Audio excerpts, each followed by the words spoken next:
લોકમત ન્યૂઝમાં આપનું સ્વાગત છે। વડોદરાની પ્રતિષ્ઠિત મહારાજા સયાજીરાવ યુનિવર્સિટી વૈશ્વિક સ્તરે શૈક્ષણિક ક્ષેત્રે આગવું સ્થાન ધરાવે છે, પરંતુ પરિણામ જાહેર કરવાની પ્રક્રિયામાં વારંવાર સામે આવતી બેદરકારી વિદ્યાર્થીઓ માટે માથાનો દુખાવો સમાન બની છે।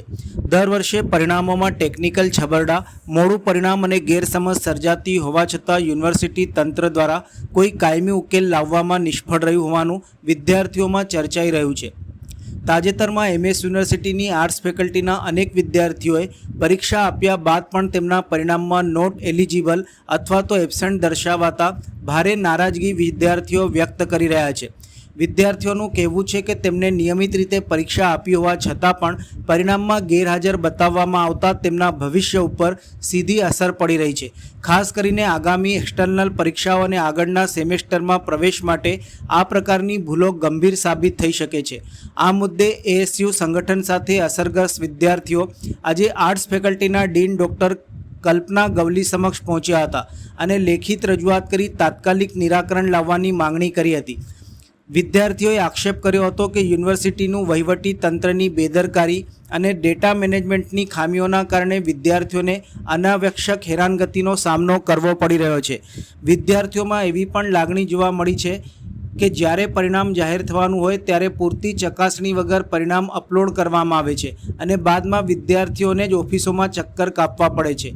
અભ્યાસ અમે કરીએ છીએ, પરીક્ષા અમે આપીએ છીએ અને ભૂલોનો ભોગ પણ અમે જ બનીએ છીએ, એવી વ્યથા કેટલાક વિદ્યાર્થીઓ દ્વારા વ્યક્ત કરવામાં આવી હતી। સમગ્ર મામલે આર્ટ્સ ફેકલ્ટીના ડીન ડૉક્ટર કલ્પના ગવલીએ જણાવ્યું હતું કે યુનિવર્સિટી પ્રશાસન આ મુદ્દે ગંભીર છે અને કોઈપણ પાત્ર વિદ્યાર્થીને પરીક્ષાથી વંચિત રહેવા દેવામાં આવશે નહીં।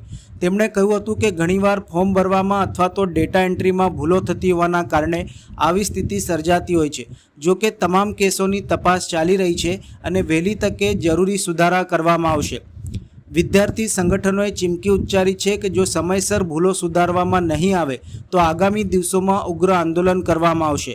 હાલ યુનિવર્સિટી તંત્ર દ્વારા ટેકનિકલ તપાસ શરૂ કરવામાં આવી હોવાનું જાણવા મળી રહ્યું છે, પરંતુ વિદ્યાર્થીઓ હવે માત્ર આશ્વાસન નહીં પરંતુ ઝડપી અને પારદર્શક કાર્યવાહી ઈચ્છી રહ્યા છે। આજરોજ અમે એફઆઈના સ્ટુડન્ટના મુદ્દો લઈને દિન મેમ પાસે આવ્યા હતા, જેમાં એફઆઈના વિદ્યાર્થીઓની એક્ઝામ કાલથી સ્ટાર્ટ થઈ રહી છે, જેમાં વિદ્યાર્થીઓની હોલ ટિકિટમાં એનીનો ઇસ્યુ આવે છે। જે સ્ટુડન્ટ ઇન્ટરનલ એક્ઝામ આપી છે છતાં પણ એમના એબસન્ટ બતાવે છે। એ મુદ્દાને લઈને અમે ડીન મેમ પાસે આવ્યા હતા। ડીન મેમે અમને જણાવ્યું કે અમે અમારી ટીમ મીટિંગ કરી અને એનું સોલ્યુશન લાવીશું। એવા ઘણા બધા વિદ્યાર્થીઓ છે જે ઓલરેડી સ્ટુડન્ટ ઓફિસમાં એપ્લિકેશન સબમિટ કરેલા છે।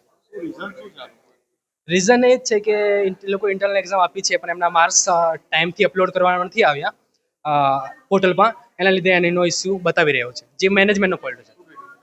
મેડમે એ જ કીધું કે અમે આનું મીટિંગ એરેન્જ કરી અને આનો પ્રોબ્લેમ સોલ્વ લાવવાની કોશિશ કરીશું।